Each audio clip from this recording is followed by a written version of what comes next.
Hello guys welcome to my mini blog. ए खरा जो भाया होची ना मु कौन कहबी 10टा पर आ बाहर को बाहरी होनी।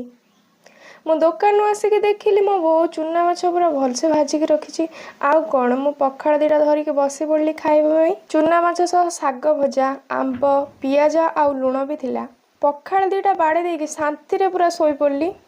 तो आज संध्या बेले मोर गोटे रिसेप्शन को जीवार थिला जोटा कि मो नन्ना सांग भाईर रिसेप्शन थिला। तो एठी पूरा मु गिफ्ट धरिकी रेडी हो जाइए जीवाई।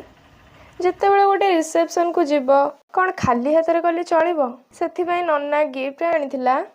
आमे भी बाहर की पलि आसिलु बाटरे आमे आसिक टिके वेट करूँ कारण नन्नार किसी सांग आसबार थिले। तो मुझे ठंडा पी देइथिली। तो आमे आसिक पहुँची जाइलु एठी मु स्टेज को पड़ी थी गिफ्ट दवाई। देन आमे समस्ते आसिक भोजी खाइलु खाइबा पीवा सारिकी आमे पलि आसिलु घर को।